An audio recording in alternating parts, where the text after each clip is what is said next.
ከምክትሌም ጋር መገናኘት ካቆም ረጅም ጊዜ ሆኖናል። እሳቸው ብዙ ስታይላቸውም ነው የሆነ ችግር ሲፈጠር ብዙ ጊዜ ስልክ ማጥፋት ወይ መራቅ ነው እንደ እንትን የሚቆጥሩት። እነዛ ደረጃ ለህይወቴ የሚያሰጋ እዚህ ግባ የሚባል ነገር አለ ብዬ አስቤ አላውቅም ነበር። በማንኛውም ግን ያኔ ወደ አዲስ አበባ ጉዞ 10 ሰዓት ተኩል አካባቢ ይመስለኛል በምናደርግበት ሰዓት ኬላ እንደነበረ አላውቅም። ኬላ ተደርጎ ነበረ። እንግዲህ እኔ በአጀብ ነው የምሄደው። ኬላ ሲያስቆሙ የኔ ጠባቂዎች የምን ኬላ ነው የሚል ጥያቄ ያቀረቡ። አይ ማጣራት እንፈልጋለን የፕሬዝደንቱ ነው መኪናው ሲሏቸው እንደውላለን የሚል ነገር ሰሙ። ሰው ነው መስኮት ከፈትኩና ማን ጋር ነው የምትደውሉት የኔን ጉዞ ይመለከት ሲባል እዛ አካባቢ ያስተባብር የነበረው ወጣት የሰራዊት ኃላፊ ይመስለኛል።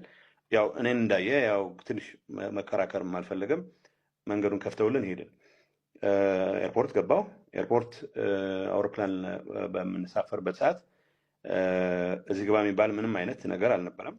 አውሮፕላን ውስጥ ከገባን በኋላ የገባን ነገር ምንድነው የዛ አካባቢ ይሄን ኃላፊነት የወሰደ ከፍተኛ የሰራዊት ኃላፊ እንዴት ታሳልፉታላችሁ የሚል ደንፍቶ ፓትሮል ይዞ ኤርፖርት ድረስ እንደመጣ አላሰማን። እኔ ምንም ኖትስ አላረኩም። ፓትሮል ይዞ መጣ ብቻ ሳይሆን የፌደራል ፖሊስ ስለሚጠብቀው የፌደራል ፖሊስን ጥሶ መግባት አይችልም ወይ ወደ ግጭት ይገባል ማለት ነው። ግን እኔም አጃቢዎች አሉ። እንግዲህ ጥያቄው ወደ ግጭት ይገባል፣ ወደ ግጭት ከገባ የሚፈጠረው ነገር እርግጠኛ መሆን አይቻልም።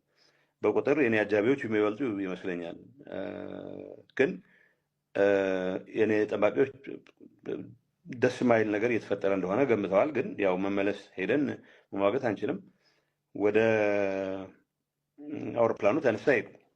አዲስ አበባ እንደገባን የነበረው ሁኔታ ሲመለሱም የነበረው ሁኔታ ኦብቪየስሊ ኬላው ዝም ብሎ ተራ ኬላ እንዳልነበረ። በነገራችን ላይ ምንም አይነት ኬላ መንግስት ሳያውቀው መቀመጥ አይችልም። እዛ አካባቢ ላይ የጦር ኃላፊዎች ብቻቸውን ያደርጉትም አይደለም።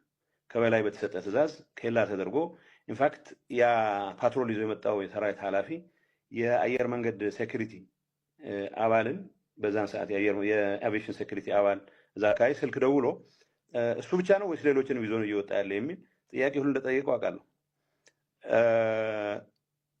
ሰው ከዛ በኋላ ያወቅኳቸው ሌሎች መረጃዎች ግምት በማስገባት ምናልባት ጫና ያለ ስራ የመስራት ፍላጎት እንደነበራቸው፣ ግን እንደዚህ አይነት ኃላፊነት የጎደለው ተግባር ግን ምንም ነገር ባይፈጠርም ጭምር እጅግ አደገኛና ተቀባይነት የሌለው ተግባር እንደሆነ ብቻ ነው የማውቀው።